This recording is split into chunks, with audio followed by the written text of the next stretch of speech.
Hi, I'm Joe Bruno. This is the next edition of Talking Maine with Joe Bruno.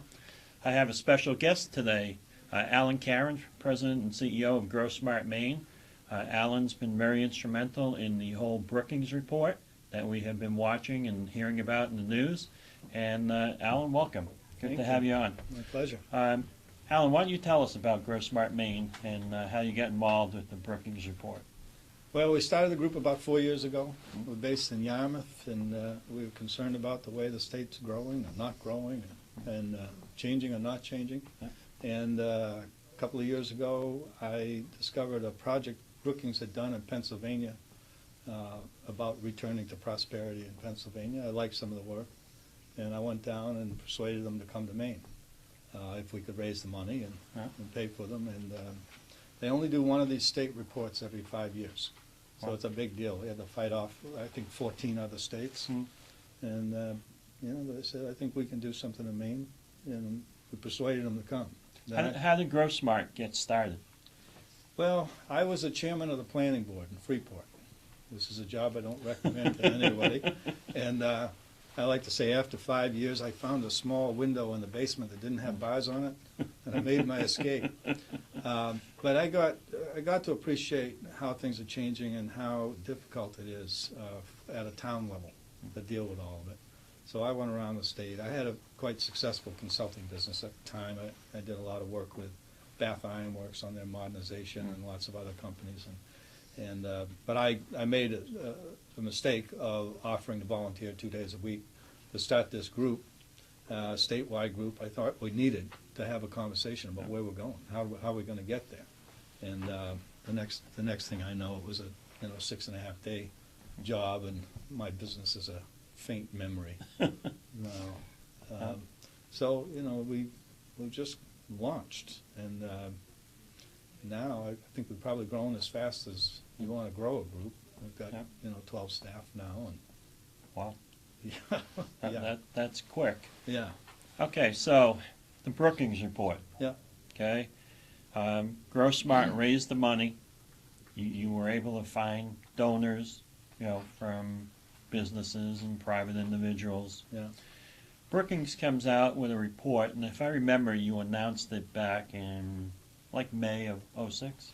Yeah, I think it was October. I think it was October of '06. Is when you released the report. But the announcement that you hired October Brookings. of '05 is when we when we announced we were doing it. Okay. Yeah. And and it took them almost a year to come out with their report. Yeah. And they came out to certain conclusions about the state of Maine. Yeah. Why don't you highlight what some of those conclusions are? Yeah, and I should tell you, during that year, they studied 20 years of reports that have been done in Maine, almost every significant report. I mean, it's not like Maine hasn't done a whole bunch of these reports. That's right. There's been a lot of reports done about Maine's tax problem, about Maine's economic development. We had the Maine Growth Council that always issues a report every year. Yeah. So these reports have been out there. Yeah. What's different about Brookings? One thing is we went around the state, did 45 listening sessions. So I think we engaged Maine people better than most of these things. And I think that's part of why it's worked so well.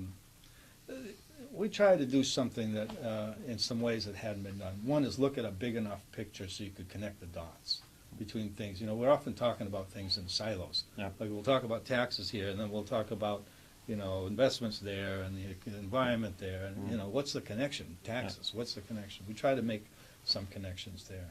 The report recommends 3 big things. First off, it had some findings that some things we know, some things we didn't know. We know we spend too much money in government. We know our taxes are high. Not all of us knew it, but we're helping to make sure more people know it, and we did a lot of detailed work there to demonstrate it. It was not just an opinion. We looked at 10 states, rural states around the country, compared Maine to those states. Lo and behold, we spend an awful lot more money than most rural states. So now we need to know why. So, and we also found that we've got some new people moving into Maine, which has just been happening since 2000. We didn't quite pick it up before, and they're coming from other states. They're not coming from other countries, but including from New Hampshire, ironically. And so we think that's an important development, the beginning of something for Maine that we've got to better understand. On the recommendations piece, there's a whole findings piece, and the recommendations piece, three big things. One is we absolutely have got to streamline government. I mean, we are not going to ever free up the resources to do what we need to do. And you know, you guys have been saying this for a long time. Yeah. And we're helping to make that the case, I think, you know, maybe to some new audiences, which is long overdue. So we got to streamline government. We got to reduce taxes. There's no question about that.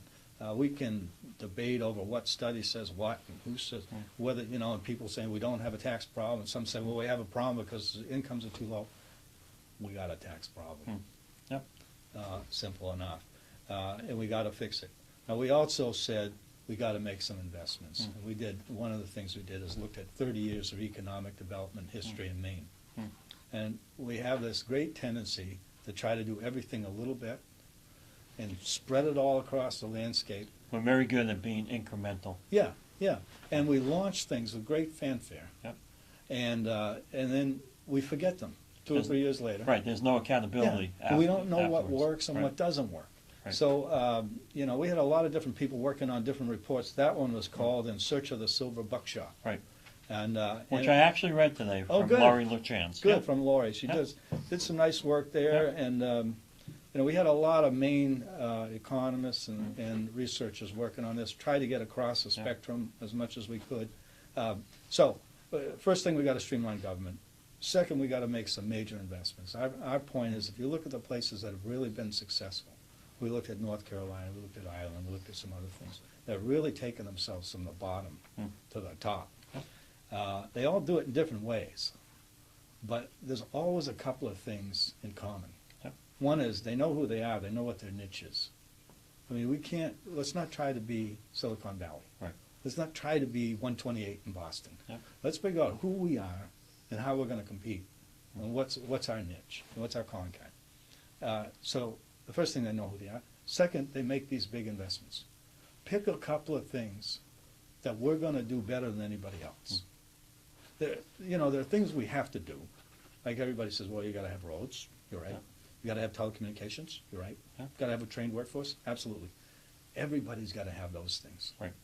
If you don't have those things, you're not in the game. But the question we asked is, if you have those things, what do you do that builds the economy? What's the niche again? And pick a couple of things and invest in them in a serious way, not an incremental way. This is tough. There's no question about it. It's going to be hard to get to a consensus on what those things should be. And then the third thing is, quit changing your mind every 4 years. It seems like any time there's a new administration, the focus shifts to something else, the new best thing of the day. But okay, let's talk about the politics of Brookings. Yeah. I mean, that's an important issue. Sure. You know, they've come out with this report. The Democrats came out and said, okay, we love this report. But all they talk about is the increase in bonding, the natural resources. But they leave out the part about the taxes are too high and we need to cut government. So how do we make that work in the legislature, and when is the bill going to come out, and who's sponsoring the bill, and how is all that going to shake down? Well, the bill will be out shortly. Yeah. I'm not sure exactly when this will air, but it'll be out shortly. We have taken all of these recommendations, put them in one bill, and it's 95% done, and it'll be printed shortly, and it'll be sponsored by the Senate President, the Speaker of the House, and we hope others. It's an unusual thing to put something like this in the legislature, as you know, because the legislature is not designed to take up big ideas. Right.